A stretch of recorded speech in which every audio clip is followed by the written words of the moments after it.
오늘도 주님의 은혜와 성령의 역사하심이 여러분과 함께하기를 주 예수 이름으로 축복합니다. 아멘. 여러분의 인생을 살아가면서 돈을 잃어본 적이 있습니까? 무엇을 크게 한번 소중한 것을 잃어본 경험이 있습니까? 무엇을 잃어버렸어요? 학교에서 돈을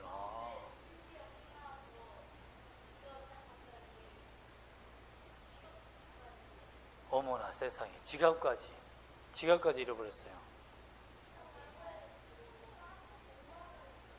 친구가 5만 원 잃었어요. 그때 그 사람들의 표정이 어때요? 그때 심정이 어땠어요? 분노가 치밀어 오르고 화가 나지 않나요? 네, 맞아요. 무엇을 잃어버린다는 것은 굉장히 마음이 아프고 힘듭니다. 저도 외국에 있을 때 어떤 부모가 자식을 잠깐 잃어버려서 정말 머리를 산발라하고 양말은 벗겨진 채로 신발은 한쪽 어디 가버리고 없고 누구야 하면서 한국 사람인데 막 소리 지르는 것을 본 적이 있습니다. 참 그 눈물을 흘려가면서 얼굴에 상기되어서 얼굴이 펄개서 잃어버린 것을 찾기 위해서, 자식을 찾기 위해서 온갖 소리를 다 지르니까 나중에 경찰이 찾아와서 막 어디서 잃어버리냐고 막 하는 것을 보고 잃어버린 자들의 마음이 얼마나 아픈지 본 적이 있습니다. 여러분, 그렇죠. 그러나 여러분, 오늘날 그리스도인들은 물질, 자식, 명예 이런 것을 잃어버린 것에 슬퍼하고 있으면 안 돼요. 예수를 잃어버린 것, 예수님을 향한 그 믿음과 사랑을 잃어버린 것이 우리가 애통해야 할 부분이라고 생각됩니다. 오늘 잃어버린 딸을 찾는 이 여인처럼 여러분도 예수님을 찾는 이름 되시길 주의 이름으로 축복합니다. 아멘. 이 여인에게는 오늘 나타나는 이 수로보니게 헬라 가나안 지역에 사는 이 여인은 딸이 귀신에 들렸어요. 흉악한 귀신에 들렸어요. 어떻게 그 귀신에게 빼앗겨버린, 잃어버린 딸을 찾게 되었냐는 겁니다. 동일한 본문이 마가복음 7장 26절에 나오는데요, 이 여인이 어디 사람인지 나타나고 있습니다. 7장 26절에서는 헬라인이고 수로보니게 지역의 사람이다. 그런데 본문에서는 두로와 시돈의 사람이다 라고 말씀하고 있습니다. 즉 이 지역은 바로 두로와 시돈, 즉 이쪽 지역은 그만큼 해상 무역이 발달한 지역이었고 가장 잘 사는 지역이었습니다. 그 당시에는. 그리고 알파벳을 처음 만든 지역이기도 합니다.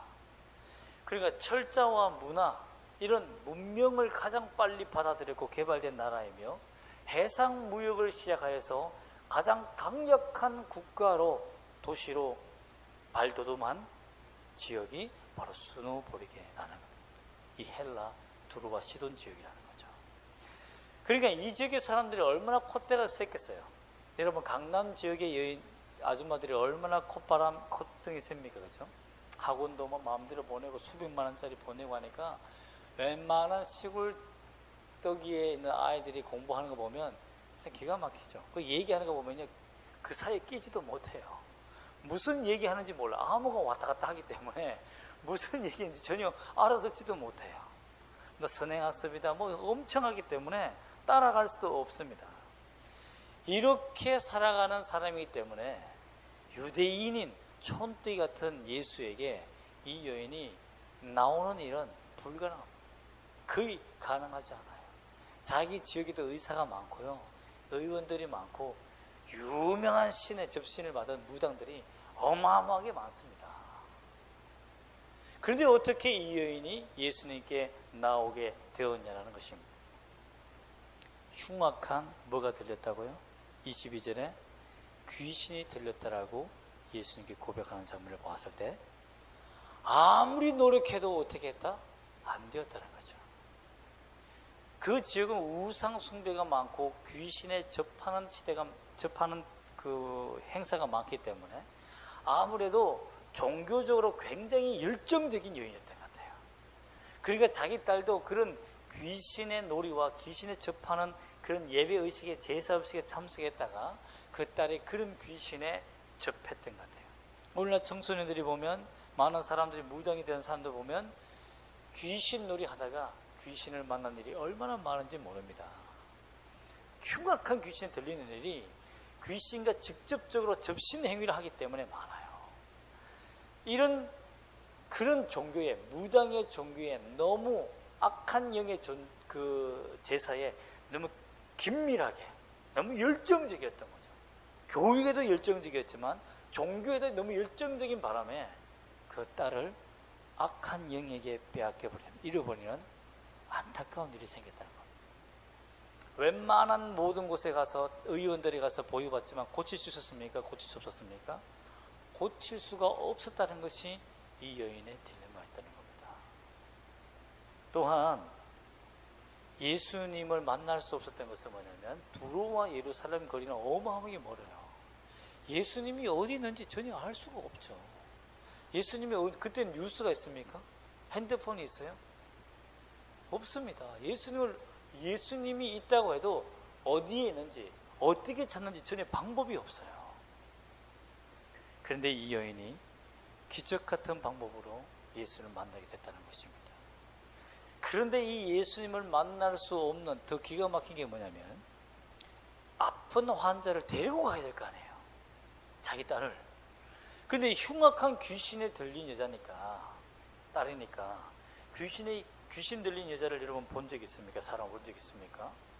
어마어마하게 힘이 셉니다. 안 가요. 그리고 예수님이 있는 곳에 가겠어요? 안 가겠어요? 안 가죠. 자기가 예수님 앞에 가면 쫓겨나가야 되는데 왜 가겠어요? 절대 안 갑니다. 그렇기 때문에 이 여인이 그 딸을 데리고 먼 거리를 여행한다는 건 진짜 불가능한 거예요. 그래서 이 여인이 이렇게 생각한 거예요. 혼자라도 가야 되겠다.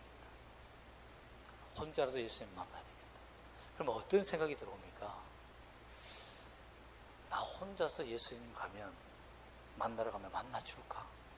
또 이 아이를 데리고 가지 않는데 과연 나을까? 그런 일이 있을까? 환자를 직접 의사에게 보여줘야 나았지. 예수님에도 데려가야 될까? 어떻게 하면 좋을까? 이런 고민이 있지 않겠습니까? 여러분, 우리도 그래요. 내가 하는 이 일에 대해서 예수님께서 고쳐주실까? 예수님이 직접 나에게 나타나셔야 내 문제 해결되는 거 아닐까? 믿음으로만 어떻게 기적이 일어날까? 내가 예수님 믿습니다 하면 그게 나타날까? 예수님이 직접 나타나셔서 내 머리에도 안수해줘야 내가 병이 낫고 어떤 기적이 나타나지 않을까? 그래서 사람들은 예수님을 보여달라고 많이 하잖아요. 근데 어떻게 우리가 믿음으로만 하나님의 기적을 경험할 수 있고 하나님의 은혜를 경험할 수 있을까요? 과연 예수님의 이 사건에 있어서 오늘 이 수로보링의 여인은 과연 믿음으로만 구원받았는 걸까요?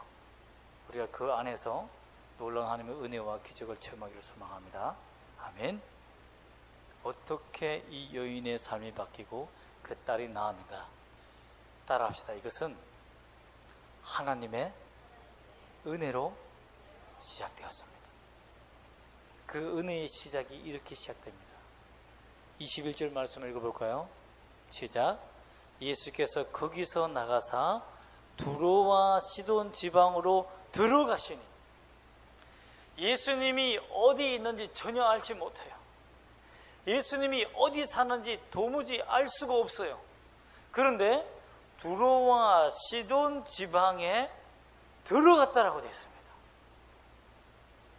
그리고 그 중에서 어떻게 됐습니까? 마가복음 7장에서는 예수의 소문이 들렸다라고 되어 있습니다. 예수의 소문.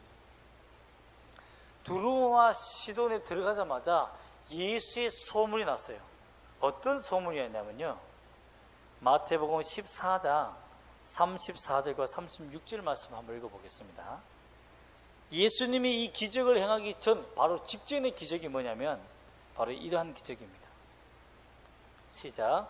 그들이 건너가 게네사렛 땅에 이르니 그곳 사람들이 예수인 줄 알고 그 근방에 두루 통제하여 모든 병자를 예수께 데리고 와서 다만 예수의 옷자락에라도 손을 대게 하시기를 간구하니 손을 대는 자는 다 나음을 얻으니라. 예수님이 직접 병아 나아라 라고 기도하지 않아도 예수님의 옷만 만지면 낫겠습니다 라고 말하니까 수백 명의 수십 명의 사람들이 예수님의 옷을 잡고 늘어난 거예요. 늘어진 거예요. 예수님이 그 옷 벗겨질 뻔한 거죠. 찢어질 뻔한 거죠. 그렇게 예수님의 옷을 잡고 나니까 어떻게 됐다? 병이 낫는 역사가 일어났다는 거예요. 그 소문이 타고 일어나서 어떻게 됐습니까? 두루와 시돈 지방까지 퍼진 거예요. 그런데 소문만 낸 것이 아니라 예수님이 그 두루와 시돈 지방에 직접 찾아오셨다는, 신방 왔다는 거예요. 방문하셨다는 거죠. 그러니까 이 여인이 예수의 소문을 듣고 예수님께로 나아갈 수 있는 기회를 얻었다는 겁니다. 그런데 예수님께 나아갈 때 그 딸을 데리고 갈 수 없고 두루와 시돈 지방에 갔음에도 불구하고 그 딸의 악한 영이 너무나 흉악하니까 가지 않으니까 혼자 예수님을 만나러 갔는데 그냥 만나러 가지 않습니다. 어떻게 갑니까? 22절 볼까요? 시작. 가나안 여자 하나가 그 중에서 나와서 소리질러 이르되 주 다윗의 자손이요. 자, 여기까지. 주 다윗의 자손이요. 이 말을 이방인들이 할 수 있습니까? 없습니까? 그러면 뭘 했다는 거죠? 예수님에 대해서 율법을 공부했다는 겁니다. 예수님을 만나러 갈 때 이 딸을 데리고 가지 않고 수많은 사람들이 예수님의 소문을 듣고 있으니까 자기가 예수님을 만나러 갈 때 예수님을 만나려고 하면 당신 어디 아프냐고, 나는 아픈 데 없다, 딸이 아프다, 아예 거짓말 하지 말라고 이럴 수도 있잖아요. 또 직접 긴급한 일이 있어야 되잖아요. 예수님을 어떻게 하면 내가 나에게로 관심을 갖게 할까, 어떻게 하면 예수님이 나를 바라볼까, 이런 고민이 있었던 거죠. 그러다 보니까 어떻게 했습니까? 예수님을 연구하자, 예수님을 공부하자. 그래서 이방인이, 유대인이 아닌 이방인이 예수님을 공부합니다. 스로보니게가 굉장히 지성이 있고 학문이 뛰어난 곳이잖아요. 그 자신의 세상을 향했던 연구했던 모든 지식과 지능과 학문을 예수님을 연구하고 공부하는데 집중했다는 거예요. 그래서 주 다윗의 자손이라는 그 결론을 그가 얻게 됐다는 거예요. 그 믿음을 얻게 됐다는 거예요.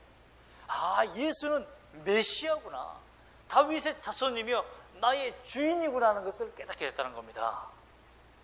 그 믿음으로 주님 앞에 나아가게 됐다는 거죠. 먼저 그 여인에게 예수를 만나기 전에 믿음이 임했다는 거예요. 성령으로. 여러분, 우리가 이 세상을 살아갈 때에 예수님의 소문을 많이 들었지 않습니까? 그렇다면 여러분이 가지고 있는 지식과 재능과 능력을 어디에 써야 되겠습니까? 나만 잘 먹고 잘 사는, 나만 공부하고 잘 지내는데? 아닙니다. 여러분의 달란트와 지식과 지능을 어디에? 하나님을 섬기는 일에 다해야 한다는 것입니다. 하나님의 말씀을 연구하는데 쏟아부어야 한다는 거죠. 그래서 여러분 자신이 예수는 나의 주요, 나의 메시아요, 나의 구원자라는 확신 있는 믿음을 얻어야 한다는 겁니다. 아멘. 아멘. 두 번째로 보면 예수님께서 이렇게 찾아온 여인이 소리 지르며 주 다윗의 자손이라며 확신하게 외쳤지만 예수님께서 이 여인에게는 부족한 점이 하나 있는 거예요. 그 부족한 연약한 부분을 하나님께서 깨뜨리시기 위해서 예수님께서 몇 가지 작업을 하십니다. 23절과 24절과 25절을 보면, 26절 말씀 보면 한 절씩 보겠습니다. 23절을 볼까요? 이 여인이 이렇게 주 다윗의 자손이라고 믿음으로 외치는데 예수님께서 어떻게 반응하십니까? 23절에 예수는 한 말씀도 대답하지 아니하시니. 소리 한 번만 질렀을까요? 아니죠. 예수님께 계속 주 다윗의 자손이라고 확신의 믿음을 고백을 하면, 와, 너가 이방인 여자가 어떻게 하나니? 정말 대단하다, 이리로 와라 하고 간증을 들어보고 그 믿음을 선포해주고 구원을 베풀어줘야 되잖아요. 근데 예수님이 한 대답도 했습니다. 아무런 대답도 하지 않아요. 그리고 난 다음에 예수님께서 그리고 나니까 어떻게 됩니까? 그 여자가 우리 뒤에 뭘 하고 있다고요? 소리를 지르고 있다. 예수님이 계속 무시하고 대답도 하지 않고 있는 상태에서 이 여인이 한 행동은 뭡니까? 그래도 믿음으로 소리를 질렀다는 겁니다.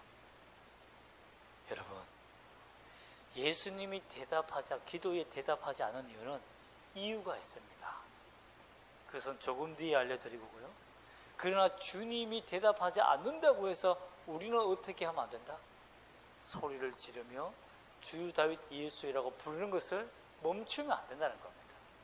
즉 기도를 멈추면 안 된다는 거예요. 하나님께서 나에게 노라고 응답하신 거예요.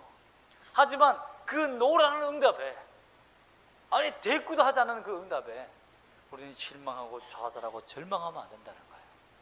하나님의 은혜가 시작되는 시점은 내가 믿음으로 소리를 지르는 데부터 시작된다는 것을 알아야 됩니다. 주님을 발견했다면 반드시 소리 지르세요. 주님 도와달라고. 주님, 내 인생이 흉악한 귀신에 사로잡혔습니다. 내 딸을 잃어버렸습니다. 내 아버지, 내가 하나님을 향한 첫사랑을 잃어버렸습니다. 내가 하나님 앞에서 아버지 살아갈 믿음과 의지를 잃어버렸습니다. 물질을 잃어버렸습니다. 내 건강을 잃어버렸습니다. 주님 도와달라고 소리를 질러야 합니다. 그때 예수님의 대답은 무엇입니까? 24절 말씀에 읽어볼까요? 예수께서 대답하여 이르시되 나는 이스라엘의 집에 잃어버린 양 외에는 다른 데로 보내심을 받지 아니하였노라 하시니. 이야, 너무 지독하지 않습니까? 너무 냉혹하지 않나요? 이방인에게는 보냄을 받지 않았대요. 이스라엘의 잃어버린 양 외에는 다른 데로 보내심을 받지 않았다라고 딱 잘라 거절하십니다. 여러분, 그때 이 여인이 한 행동이 뭔지 아십니까? 25절에 어떻게 했다고요? 예수께 절하며 이르되. 여기까지 예수님이 그 여인을 인도하신 겁니다. 여러분, 예수님이 왜 기도에 노하시며 이 여인을 무시했다고요? 여인이 지금은 서서 주 다윗의 자손이요, 내 딸을 구해달라고 기도하고 있었지만 극박해지고 주님 앞에 나왔을 때에 자기의 자존심, 한 번도 어떤 유대인에게도 무릎 꿇지 않아보고 자기보다 천한 사람들에게 수많은 종들을 거느리고 있는 사람이기 때문에 자기가 주인처럼 살기 때문에 한 번도 무릎 꿇어본 적이 없는 거예요, 이 아이는. 그런데 주님 앞에서는 무릎 꿇으라 이거예요. 예수님, 너의 자존심을 잃어버리라 이거예요. 내려놓아라 이거예요. 너가 주 다윗 예수라는 것을 믿음으로 발견했느냐? 그 지식적인 믿음은 네 딸을 구원하지 못한다 이겁니다. 예수를 아는 것으로서는 네가 구원받지 못한다는 거예요. 어떻게 돼야 된다? 네 행함을 보여라 이겁니다. 네 행함을. 예수를 믿는다는 행함을 보여요. 정말 내가 너의 주임을 믿느냐? 예수님이 이스라엘의 잃어버린 양 외에는 보내심을 받지 않았다고 했을 때, 아닙니다. 당신은 이스라엘만의 주가 아니라 내가 성경을 읽어보니 이방인의 주요 만왕의 주이심을 내가 보았습니다.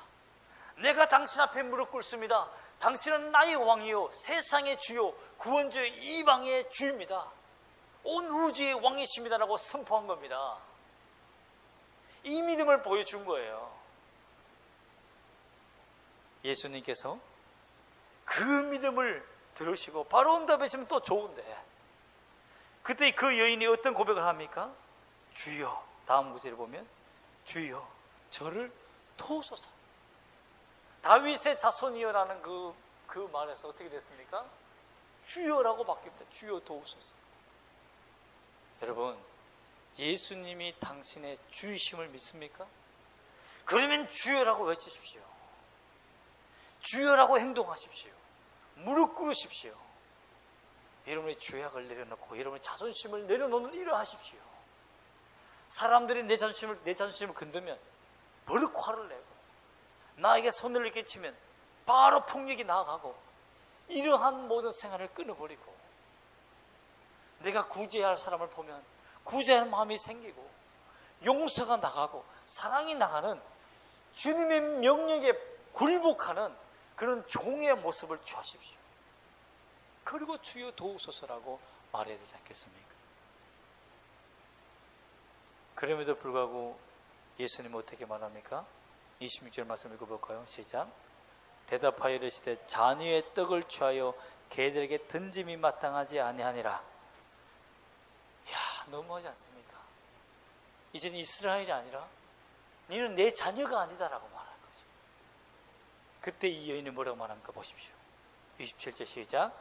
여자가 이르되 주여 올소이다마는 개들도 제 주인의 상에서 떨어지는 부스러기를 먹나이다. 맞습니다. 저는 개입니다. 저는 예수님, 저는 자녀가 아닐 수 있습니다. 그러나 하나님의 자녀가 되기를 원한다는 거죠. 자녀가 먹는 그 떡 부스러기를 먹는 개라도 좋습니다. 은혜를 달라는 거예요. 즉 예수 그리스도의 은혜는 부스러기만 먹어도 어떻게 된다? 구원받는다는 겁니다. 부스러기 은혜만 먹어도 내 딸이 낫는다는 거예요. 떡 99% 다 안 먹어도 된다는 거예요. 1%만 달라 이겁니다. 즉 뭡니까? 저도 하나님의 자녀로서 99%의 은혜를 받고 그 떡을 먹어야 하나님의 자녀가 되는 게 아니라 하나님의 집 안에 있는 개라도 조사오니, 하나님의 집 안에 있는 하나님의 나라에 있는 개처럼 살아도 조사오니, 그 하나님의 예수 그리스도의 은혜를 누리게 해달라고 자기 자존심을 내려놓았다는 겁니다. 여러분 얼마나 콧대가 높은 강남 여자인지 모릅니다. 그렇지 않습니까? 세상의 모든 무역의 재물을 가지고 있고 모든 1등 교육과 종교심이 뛰어난 여인이었습니다.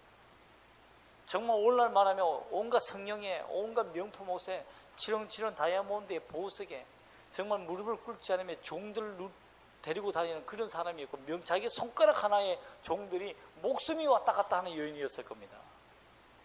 그러나 오늘은 어떤 여인으로 바뀌었습니까? 예수를 만난 다음에 개입니다. 그것도 그 집 주인의 개가 아니라, 그죠? 그 집 주인의 개, 정말 먹을 것을 구걸하는 개, 그 개로 인정해달라고 말했다는 거예요. 여러분, 이러한 겸손한 자세가 예수를 믿은 증거가 아니겠습니까? 이러한 겸손한 마음을 가지고 있는 사람이 예수를 믿는다고 말할 수 있지 않겠습니까? 예수님은 주인이라고 주여라고 고백하는 사람이 아니겠습니까? 주여 주여 말로만 하고 하나님의 말씀을 따르지 않고 주의 계명을 따르지 않는 자, 그 사람은 하나님께서 모른다고 했습니다. 당연하죠. 주님을 알고 깨닫고 믿는 자들은 자신의 자존심을 주 앞에서 내려놓는, 잃어버리는 자라는 것입니다. 그리고 무엇을 얻는 자입니까? 예수를 얻는 자라는 것입니다. 예수님께서 주시는 믿음을 얻는 자라는 것입니다. 누가 개 취급하면 좋아하겠습니까? 저는 하나님이 만약에 저를 개 취급하면 정말 자존심 상할 것 같아요. 화가 날 것 같습니다. 다른 사람들에게는 하나님께서 은혜와 기적을 많이 베푸시는데 저에게는 조금씩 하나님이 보일랑 말랑 주신다면 정말 섭섭할 것 같아요. 우리 그런 경우 많지 않습니까? 간증하는 사람 보면 굉장히 부러워하지 않습니까? 저 사람은 어떻게 저런 은혜를 받았는가? 그 나에게는 왜 그런 게 없는가? 여러분, 부스러기 은혜에도 완벽한 주의 사랑과 은혜가 있고 당신을 구원할 수 있는 능력이 있다는 것을 믿기를 소망합니다. 기적과 표사를 쫓아다니는 그런 신비주의가 되는 것이 아니라, 하나님, 나는 옷가만 만져도 구원받을 줄 믿습니다. 다른 사람은 다 만져주고 안아주고 눈물로 씻겨주고 하나님의 능력을 보여주고 막 대화를 통해서 능력을 행했지만 나는 옷만 만져도, 아니 하나님께서 은혜만 주어도, 부스러기만 주어도, 개 취급해도 좋습니다. 주님만 만나게 해주세요. 여러분, 그 믿음을 가진 자가 진정한 은혜를 누리게 되었다는 것입니다. 이런 은혜를 누린 다음에 받은 은혜가 뭡니까? 28절 말씀 읽어볼까요? 시작.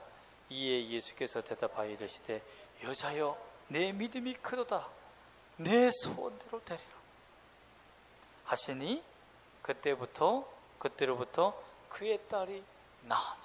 할렐루야! 할렐루야. 여러분, 그때로부터 낳는 일이 언제 일어났습니까? 그가 모든 자존심을 내려놓고 예수를 연구했을 때가 아닙니다. 주 다윗의 자손이라고 외쳤을 때가 아닙니다. 내가 무릎 꿇었을 때도 아니에요. 나는 개입니다라고 완전히 바닥에 떨어졌을 때, 예수를 주라고 완전히 인정했을 때, 주님의 은혜가 얼마나 큰지를 보았을 때, 느꼈을 때, 예수님의 능력은 혼자 온 그 여인에게 능력이 임하여져서 예수를 믿지 아니하는 딸에게, 지금 악한 영에게 사로잡혀 있는 딸에게 역사하여서 그 귀신을 물려쳐주는 역사가 일어났다는 겁니다. 여러분, 우리가 왜 자녀들을 위해서 기도합니까? 우리의 호소에 악한 영에 사로잡혀 있던 자녀들과 믿지 않은 자들이 그 세상에 떠나가고 예수를 믿을 수 있는 너그러운 마음이 생긴다는 거예요. 우리 에스겔 말씀 읽었죠? 하나님이 하나님을 믿기 전에 무슨 마음을 주신다고? 너그러운 마음을 주신다. 부드러운 마음을 주신다. 그래서 성령이 임하여서 하나님 백성이 되게 하신다. 여러분, 우리가 태신자를 품고 기도하고 나아갈 때도 전도할 사람이 생기면, 저 사람 예수 믿었으면 좋겠다라는 마음이 생기면, 지나가다가 가게를 지나가나 사람들을 보면 저 사람 얼굴을 찍어 놓는 거예요. 아니 몰래 스마트폰을 탁 찍어 놓든지. 그래서 하나님 너그러운 마음을 달라, 성령이 임해달라, 믿음을 기도하면 사단에게 잃어버린 그 사람을 찾을 줄 믿습니다. 아멘. 그러므로 여러분, 믿음은 전파와 같습니다. 주파수와 같아요. 주파수를 맞추는 일과 똑같다는 겁니다.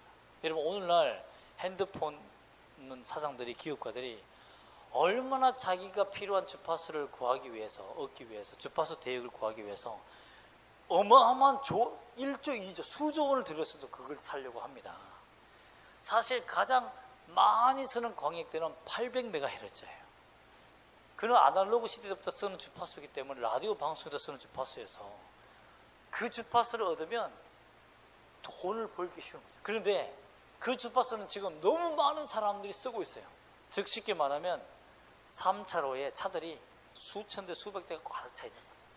그래서 요즘 그 800대는 가장 광역되고 많은 사람이 쓸 수 있지만 너무 포화해서 사용할 수가 없어요. 그래서 어떻게 됐습니까? 1.8MHz, 그 다음 단계로 좀 높은 헤르츠지만 그 다음 단계로 사람들이 많이 사용하는 곳에 어마어마한 돈을 투자해서 사려고 했다는 거죠. 다른 회사는 2.8MHz, 사람들이 잘 사용하지 않은 고층에 있는 주파수를 사용했지만 이 2.8MHz를 얻기 위해서 핸드폰 회사들이 다 총동을 했다는 거죠. 그런데 어떤 회사만 딱 그것을 가져간 거죠. 그리고 횡재를 부립니다. 왜? 이제는 800MHz는 사용할 수 없고 1.8MHz를 사용해야 되니까 이 주파수를 이제 맞추어야 모든 사람들이 핸드폰을 사용할 수 있고 모든 기계가 이제는 1.8MHz에서 사용되어 가니까 1.8MHz를 점령하면 부재가 되는 거예요. 여러분, 그렇습니다. 예수의 주파수를 얻어 가십시오. 예수의 주파수를 얻기 위해서 당신의 생명을 잃어버리십시오. 당신이 가진 모든 목숨을 걸어야 한다는 겁니다. 당신의 인생을 걸어야 합니다. 그래야 예수의 믿음의 주파수를 얻었습니다. 예수의 주파수를 얻을 수 있어요. 세상도 여러분 1.8MHz를 얻기 위해서 천문학적인 숫자를 투자해서, 돈을 투자해서, 자기 전 재산을 투자해서 얻습니다. 왜? 다음이 있으니까. 세상도 이런 안목이 있는데 왜 우리는 그런 영적인 안목이 없습니까? 세상도 그런 안목으로 경영하는데 왜 영적 경영을 하지 않습니까? 예수께 투자하십시오. 예수님을 믿으십시오. 예수님만 나의 구원자라는 걸 믿음으로 선포하십시오. 그러면 반드시 영적 대박이 일어납니다. 영적 부흥이 일어납니다. 내가 잘 사는 것이 중요한 것이 아니라 내 구원, 내 영혼, 내 삶에 예수가 하나님의 아들님의 살아계신 그리스도이며 하나님이라는 것을 믿는 증거를 내 인생에서 경험하게 될 줄 믿습니다. 그러므로 여러분, 이 모든 예수를 믿고 예수님께 올인하게 만들지 못하게 하는 두려움, 의심의 벽을 허물어야 됩니다. 주파수의 최고의 적은 뭡니까? 벽입니다. 벽, 홍벽이. 통과하지를 못해요. 뚫지를 못해요. 우리가 의심을 가지고 있으면 내가 이 예수님을 믿지 못하도록, 예수님이 내 안에 있어도 그 능력이 나가지 못하도록 옹벽을 치는 것 같습니다. 사단에게 그 주파수를 팔아넘기는 것과 똑같아요. 그러므로 의심하지 말고 하나님을 배워가십시오. 이 여인처럼, 수로보니의 여인처럼 주 다윗의 예수라는 것을 배워가십시오. 성경의 제자 훈련에 여러분 올인하십시오. 성경을 배우는 일에 여러분 인생을 거십시오. 또한 성경을 읽고 묵상하고 휴태하는 일에 여러분의 시간을 투자하십시오. 그래서 그 안에서 예수가 나의 능력이고 나의 보호하며 나의 구원자라는 것을 발견하고 내 무릎을 스스로 꿇을 수 있는 내 자존심을 내려놓을 수 있는 그 영적 상태를 소유하시기를 주 예수 이름으로 축복합니다. 아멘. 오늘 이 시간이 그 결단의 시간이 되기를 주 예수 이름으로 부탁드립니다. 아멘.